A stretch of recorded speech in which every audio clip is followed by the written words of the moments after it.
Assalamu alaikum. Assalamu alaikum. Hafsa, assalamu alaikum. Sai sallama nake kin yi banza da ni.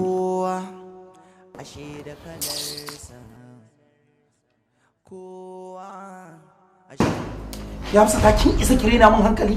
Ni zaki ciwo mutunci ni zaki tozarta? Me ya kawo ka cikin daki na fita ka ban min daki na malam. Ai ni baki burge ni ba. Ai na so da kin so ki burge ni da daga can tafiya zaki ki tafi gidanku. A haka kace? Eh haka ne. To ba damuwa Allah ya kai mu safa lafiya zan tafi in ban maka gidanka. Ai a gidan iyaye na kaje ka dauko ni ba akan titi ka ganni kaje ka dauko ni. Daga can din gidan iyayen na ki ma daga can ki can. Allah ya kai mu lafiya haka dai kace. Kuma sai na nuna miki ni dan halak ne wallahi.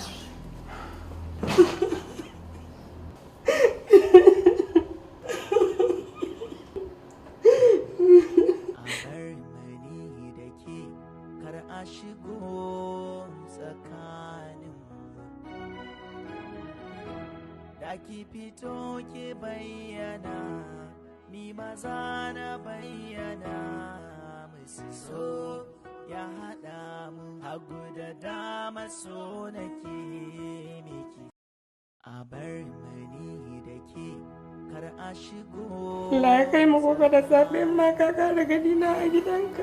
Kin dade baki tafi ba. Kamshin ki kawai na ji na san lalle lokacin sallah yayi. Kin zo ki tashi ni ko? Gaskiya ne mijin marainiya. Lokacin sallah yayi. Ka tashi mu je mai alwala mai sallah. Gaskiya ne.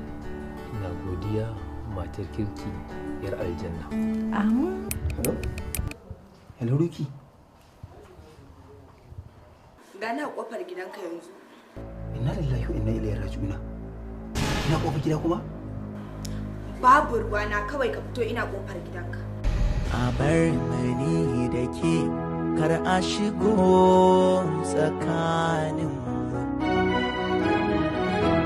da ki fito ki bayyana ni maza na bayyana musu so ya haɗa mu hagu da dama so nake miki